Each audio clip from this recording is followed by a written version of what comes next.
यदि आपके घर में धूप नहीं आती लेकिन आप प्लांट लगाना चाहते हैं, प्लांट लगाने के शौकीन हैं, कोई भी पौधा नर्सरी से लेकर आते हैं वो मरने लगता है, तो आज का ये वीडियो आपके लिए बहुत ही हेल्पफुल होने वाला है।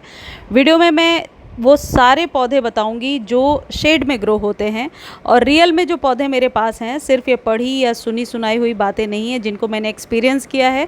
मैं उन्हीं पौधों के नाम बताऊंगी। कोशिश करूंगी वीडियो छोटा ही रहे, वीडियो को पूरा देखिए। और हाँ, इन पौधों की देखरेख से रिलेटेड यदि आपको खाद से रिलेटेड कोई जानकारी चाहिए तो एवरग्रीन वाले चैनल पर जाकर देख सकते हैं। सबसे पहले ये जो पौधा देख रहे हैं ये शफलेरा है, उसके बगल में लकी बाम्बू है। इन पौधों को सिर्फ क्रॉस वेंटिलेशन में रखना है। इन पौधों की सॉइल का सूखना ज़रूरी है। डायरेक्ट सनलाइट में ये पौधे ख़राब हो जाते हैं। किसी भी बालकनी में, खिड़की पर या हैंगिंग बास्केट में इसे आप टांग सकते हैं। और ये है एग्लोनिमा। एग्लोनिमा के बहुत सारी वैरायटीज़ आती हैं। ये पौधे थोड़े कॉस्टली आते हैं, इसलिए एक बार यदि लेकर आते हैं ओवर वाटर से बचाइए। और स्प्रिंग में या बरसातों में इसे आप रूट डिवीज़न से अलग कर सकते हैं, जैसे इसको अलग करके मैंने ये बनाया है। इन पौधों को खाद देने की बारी आती है तो नाइट्रोजन युक्त खाद दीजिए। जब भी पानी दे रहे हैं आप पत्तियों को वॉश करते हुए पानी दीजिए, कभी भी धूप में ना रखें। लेकिन कोई भी पौधा कंप्लीटली शेड में तभी रहेगा जब उसके पौधे की सॉइल सूखेगी। हमेशा 3 से लेकर के 6 इंच के बीच के कंटेनर में आप इसे लगाएं। जैसे आप देख पा रहे हैं मैंने सेमी शेड में रखा है, जहाँ पर कि धूप तो नहीं आती है, लेकिन क्रॉस वेंटिलेशन होने की वजह से इन सारे पौधों की सॉइल आपको ड्राई नज़र आएगी। इन पौधों को सर्दियों में आप रख सकते हैं धूप में, लेकिन गर्मियों में इन्हें आपको लू से, तेज़ लू से बचा करके रखना है। गर्म हवाओं से बचाने के लिए घर के अंदर रख सकते हैं आप। बहुत ही सुंदर पत्तियों वाला ये पौधा है, स्पाइडर प्लांट है। इसकी पप्स निकलती रहती हैं। इनसे आप बहुत सारे पौधे तैयार कर सकते हैं। और छोटे कंटेनर में, हैंगिंग बास्केट में ये पौधे बहुत आसानी से चल जाते हैं। तो स्पाइडर प्लांट अभी 50 रुपीज़ के आपको नर्सरी पर मिल जाएंगे। आप लेकर आइए। शेड में ग्रो होने वाला पौधा है, खासकर जब इसे टांग कर रखते हैं और सॉइल जो है सूखती है तभी ये पौधा अच्छे से ग्रो होता है। ओवर वाटर या तेज़ धूप में इसकी पत्तियां सारी जल जाती हैं। अगला है टर्टल वाइन। टर्टल वाइन को कहीं भी आप लटका कर रखिए जहाँ सॉइल सूखती हो। ये जो पौधा है ये सकुलेंट की ही एक वैरायटी है, तो सकुलेंट्स जितने भी होते हैं उन्हें ओवर वाटर से बचाना होता है। अगला जो पौधा है ये है इंग्लिश आइवी। इंग्लिश आइवी को कटिंग से ग्रो किया जा सकता है। इसके पहले जो बताया टर्टल वाइन को भी कटिंग से एक से अनेक पौधे आप बना सकते हैं। तेज़ धूप में इन पौधों को बचा करके रखना है, क्योंकि इनकी पत्तियाँ बहुत जल्दी तेज़ धूप में जलती हैं। और यदि पानी भी ज़्यादा दे दिया आपने तब भी जल जाएंगी, खाद ज़्यादा दिया तब भी जल जाएंगी। तो 3 महीने पे फर्टिलाइज़ करना है। पीस लिली बहुत ही सुंदर हाउस प्लांट है। इसे धूप की ज़रूरत नहीं है। इसे आप घर के अंदर, अपने बेडरूम के अंदर बहुत अच्छे से ग्रो कर सकते हैं। और बेडरूम में कौन कौन से प्लांट्स लगाने हैं ये जानने के लिए आप मेरे प्रियाज बालकनी वाले चैनल पर जा सकते हैं, लिंक डिस्क्रिप्शन में दे दिया है। अगला है जेड का प्लांट। देखिए, जेड के प्लांट को धूप की ज़रूरत पड़ती है, नॉट आउट, लेकिन कभी भी ओवर वाटर नहीं करना है, अदरवाइज़ पानी इस तरीके से जमता है और पत्तियां पीली होती हैं। जेड का जो पौधा है इसे आप ऐसी जगह पे लगाइए जहाँ खिड़की पर क्रॉस वेंटिलेशन हो या 1 घंटे की धूप आती हो। इसलिए मैंने शुरू में ही आपको बोला है, जो एक्सपीरियंस किया है मैं वही बताऊंगी। सिर्फ वीडियो बनाने के लिए आपको मैं मिसगाइड नहीं करूंगी। ये जो जेड का पौधा है इसे धूप की ज़रूरत पड़ती है, 1-2 घंटे की धूप ज़रूरी है, तभी ये पौधा अच्छे से ग्रो हो पाता है। अगला है क्रिसमस ट्री, अरुकेरिया का प्लांट। देखिए कितना बड़ा हो गया है। इसको बार बार जगह इसका चेंज नहीं किया जाता है। बार बार जगह चेंज करेंगे तो ये पौधे ख़राब हो जाते हैं। अगला है एरिका पाम।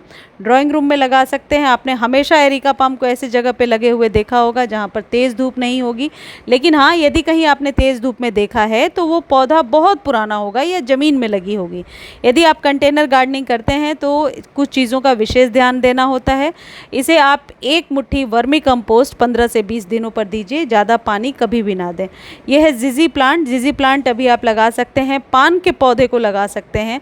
पान के पौधे को धूप की ज़रूरत नहीं होती है, हैंगिंग बास्केट में लगा सकते हैं। कम जगह में भी ये पौधे बहुत आसानी से लग जाते हैं। पोथोस की कोई भी वैरायटी लगाइए या फिर आप रबर प्लांट लगा सकते हैं। रबर प्लांट एक बहुत ही सुंदर हाउस प्लांट है। देखिए पोथोस को मैंने इस तरीके से हैंगिंग बास्केट में लगा रखा है। पान के पौधे को तेज़ धूप में यानी मई जून जुलाई की गर्मी में बचाने के लिए घर के अंदर रखिए, जहाँ थोड़ी सी कूलिंग हो, थोड़ी सी हवा ठंडी हो, तो इस पौधे को जलने या मरने से बचाया जा सकता है। रबर प्लांट की कोई भी वैरायटी है आपके पास, इसे ऐसे जगह पे रखें जहाँ बाहर की हवा ज़रूर इसे मिलती रहे। बहुत ज़्यादा पानी यदि आप गमले में डालेंगे तो इसकी पत्तियां सिकुड़ करके गिर जाती हैं। कम पानी के अभाव में कम पानी यदि आप डालते हैं तो पत्तियां बहुत ज़्यादा सिकुड़ी हुई होती हैं। इसकी कटिंग करने के लिए आप अभी बरसातों में या स्प्रिंग में इसकी कटिंग कर सकते हैं। रीपॉट करने के लिए आपको 3 से 4 साल रुकना चाहिए। यह है स्नेक प्लांट, एक एयर प्यूरिफाइंग प्लांट है, शेड में ग्रो होने वाला पौधा है। इसे अपने घर में ज़रूर लगाएं, पत्तियों से उग जाता है। इसकी पत्तियों को आप ज़मीन में दबा दीजिए और 3-4 दिनों पर स्प्रे करके पानी देते रहिए। इसकी जड़ें कम से कम 20 दिनों में बन के आसानी से आ जाती हैं। वैसे आप नर्सरी पर लेने जाएंगे तो कॉस्टली आते हैं ये पौधे, इसलिए बेहतर है पत्तियों से उगाइए। इसके पप्स अपने आप ही निकलते जाते हैं और एक से अनेक पौधे अपने आप तैयार होते हैं। इनके पप्स को लेकर कहीं भी मिट्टी में आप रोप देंगे, जैसे ये जो पत्ते मैं आपको दिखा रही हूँ, इसको यदि मैं सॉइल में ही छोड़ दूंगी तो इससे न्यू पौध जो है नीचे से छोटी छोटी पप्स अपने आप ही निकल करके आ जाएंगी। तो इस पौधे को आप अपने घर में ज़रूर लगाइए।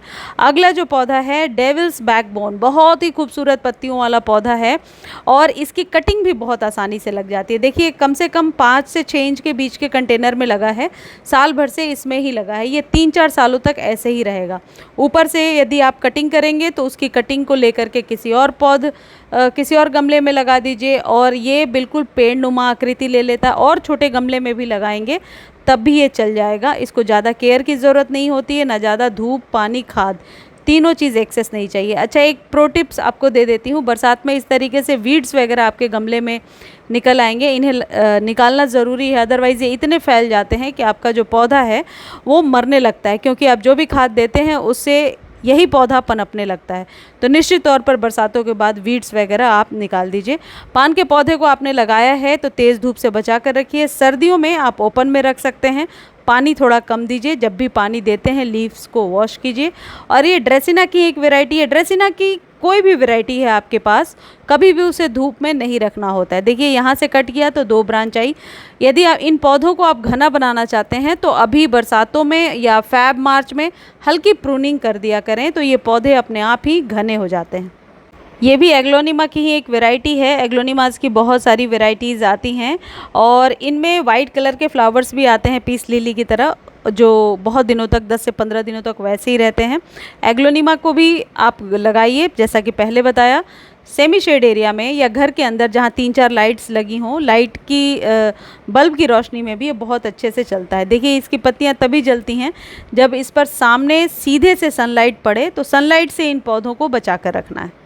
एक चीज़ और है, जब भी पानी दे रहे हैं सॉइल का सूखा होना ज़रूरी है और पानी देने के दौरान पत्तियों को अच्छे से वॉश कीजिए, चाहे वह मनी प्लांट हो, पोथोस की कोई भी वैरायटी हो, या फिर जितने भी लीफी प्लांट्स मैंने आपको बताए उनके लीव्स को वॉश करना ज़रूरी है। कटिंग से यदि पौधे उगाना चाहते हैं तो ये बेस्ट प्लांट्स हैं कटिंग से ग्रो करने के लिए।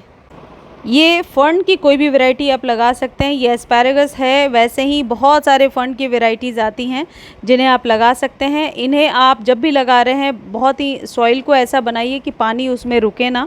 इन पौधों को लटका कर रखेंगे तो बेहतर है, क्योंकि सॉइल इसमें सूखती है। सॉइल गीली रहेगी तो इनकी पत्तियाँ पीली होने लगेंगी। रूट डिवीज़न से इन पौधों को आप अलग कर सकते हैं।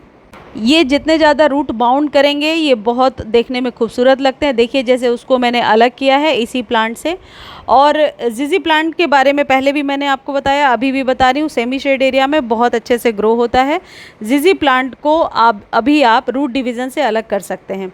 इसको पानी में भी बहुत अच्छे से ग्रो किया जा सकता है। आप सिंगोनियम लगा सकते हैं। सिंगोनियम में कलरफुल भी आता है, पिंक कलर है और भी बहुत सारे कलर्स हैं। सिंगोनियम को पानी में भी ग्रो किया जा सकता है, जैसा कि ये मैं आपको दिखा रही हूँ। इसमें लीव्स की साइजेस अलग अलग हो सकती हैं, नर्सरी पर आप ले सकते हैं।